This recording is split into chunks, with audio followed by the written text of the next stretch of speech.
Before we dive in, make sure to like this video, subscribe to the channel, and drop a comment letting us know where in the world you're watching from. This story, it's not just heat, it's heart. And if you make it to the end without subscribing, trust me, you'll feel it. The night started out as a joke.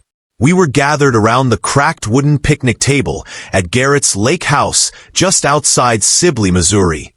Half the group already buzzed from spiked lemonade and sunburns. Fireflies danced in the thick air like they were in on some secret. "You won't do it," someone said. "You're too scared." That was aimed at me. I looked across the table at Thayer Caldwell. The quiet guy with olive-toned skin, soft curls tucked under a backward forest green cap, and eyes that could disarm even the cockiest loudmouth. "I'm not scared of anything," I replied, but my voice broke. They all laughed. "So kiss him then." Someone grinned. "Right here. Right now." Thayer smirked, raised a single brow, and shrugged. "Let's give them something to talk about." I didn't think. I just leaned forward and kissed him. It was supposed to be quick, but we lingered. His lips were softer than I expected, warmer, tasting faintly like lime and smoke. The world got very, very quiet. The next morning, I thought we'd pretend it hadn't happened. I figured Thayer would chuck me a bro nod, and we'd move on. But that's not what happened. He made coffee. For both of us. Handed me mine, black with just a splash of almond milk. Exactly how I liked it. He didn't say anything. Just smiled. Later, we were out on the dock, feet dangling in the water, and he turned to me. "I don't regret it." I blinked. "You don't?" Thayer shook his head. "You..." I swallowed. "No." That silence between us wasn't awkward anymore. It was electric. That night, after everyone had gone to sleep, we met again out on the dock. We didn't plan it. We just ended up there, as if drawn by gravity. The moon was bright, cutting a path of light across the lake. "I've kissed people before," he murmured, his shoulder brushing mine. "But that felt different." "It was," I whispered. "It was real."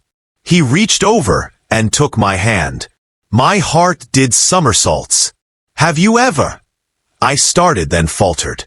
"You know, been with a guy?" He finished. "No, but I've thought about it. A lot. Especially around you." That's when he leaned in.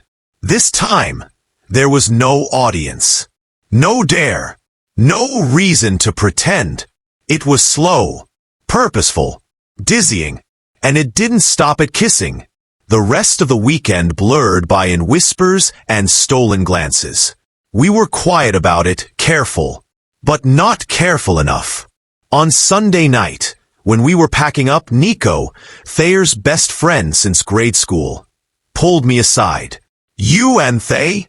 His tone wasn't judgmental, just sharp. Curious. I hesitated. "Yeah." Nico nodded slowly, then sighed.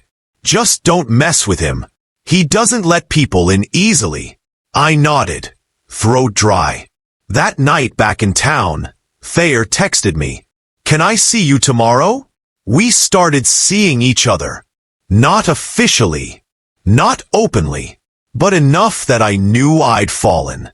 We'd meet in diners in neighboring towns. Go on drives with the windows down. Hide away in cheap motels that smelled like pine cleaner and sin. But hiding began to wear on us. Thayer was scared. His dad was an ex-military guy. His job was at a conservative accounting firm. I understood, but it still hurt. One evening, while I waited for him outside the back of his building, I saw him through the window, laughing with a woman in reception. He leaned close, whispered something in her ear. She touched his arm. Jealousy is a strange thing.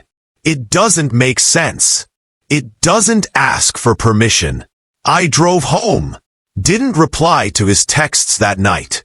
We didn't talk for 3 days. Then he showed up at my door, drenched from the rain, shaking. "You ghosted me," he said. "You flirted with her." I snapped. "That's not fair. Neither is hiding us like we're shameful." He went quiet. I stepped aside. Let him in. That night was different. So desperate. Like we were both clinging to something fragile and furious. Afterward, tangled in sheets, he whispered, "I'm not ready to come out, but I'm ready to be with you. Fully. Whatever it takes." I kissed his collarbone. "Then we figure it out. Together." 3 weeks later, we went back to the lake house. Just us this time. We lit a fire. Made pasta. Thayer played his old records, the ones he used to mock in high school. We danced barefoot in the living room. "I'm yours," he said, holding me close. "Not just when it's easy. When it's hard. When it's scary. Always."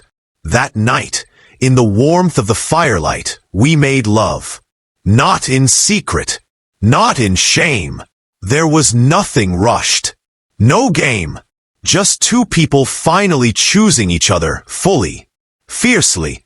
If this story made your heart race or made you feel something real, don't leave without hitting that like button. Subscribe for more stories that don't just tell, but make you feel.